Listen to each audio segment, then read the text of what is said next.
TBC-RO adalah tuberkulosis yang disebabkan oleh kuman Mycobacterium tuberculosis yang telah kebal terhadap obat anti-tuberkulosis lini pertama.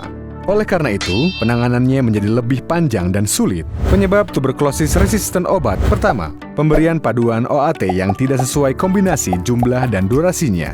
Kedua, pasien tidak teratur menelan OAT sesuai panduan dari petugas kesehatan.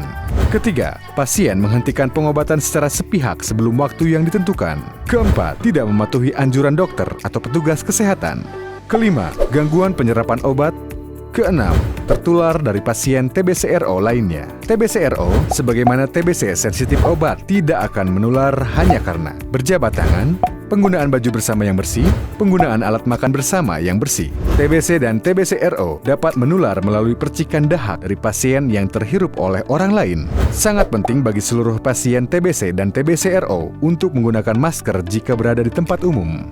Siapa saja yang beresiko tinggi terkena TBC-RO?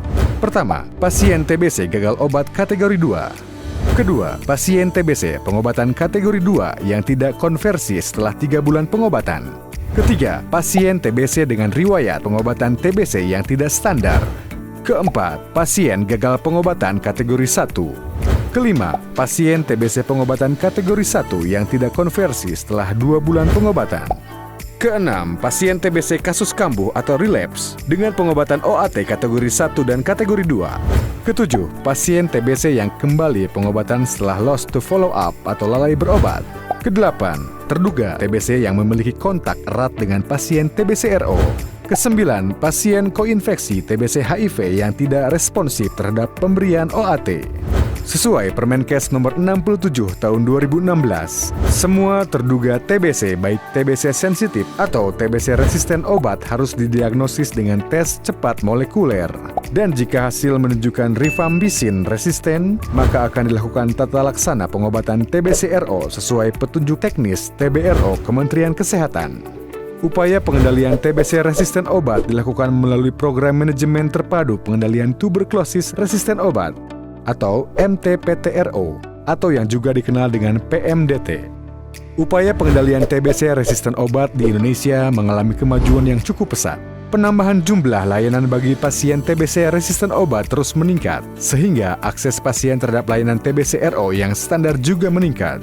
Perkembangan jumlah rumah sakit rujukan TBC-RO terlihat dari hanya 14 rumah sakit di tahun 2013, kemudian menjadi 33 rumah sakit pada tahun 2014, dan menjadi 44 rumah sakit di 33 provinsi pada tahun 2015. Hingga total sampai April 2019 terdapat 188 layanan TBC-RO di seluruh Indonesia. Seiring bertambahnya jumlah layanan dan jumlah pasien TBC-RO, kualitas layanan TBC-RO menjadi tantangan. CTB mengembangkan alat bantu untuk monitoring kualitas layanan TBC-RO di antaranya. Pertama, menggunakan formulir standar dan tolak ukur MTPTRO atau PDMT Benchmarking Tool.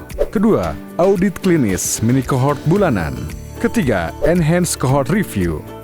Keempat, Monthly Internal Cohort Analysis atau MICA. Luaran yang diharapkan, tim TBC-RO di Fasiankes mengetahui permasalahan dan situasi layanannya dan menyusun rencana peningkatan kualitas. Tersedia layanan TBC-RO yang standar di semua Fasiankes. Peningkatan kualitas layanan TBC-RO. Dengan begitu, angka keberhasilan pengobatan TBC-RO dapat tercapai. Jumlah layanan TBC-RO terus meningkat sejak tahun 2009. Pada April 2019 sudah ada lebih dari 188 layanan TBC-RO. Diharapkan pada tahun 2020, layanan TBC-RO tersedia minimal di 514 kabupaten kota di seluruh Indonesia.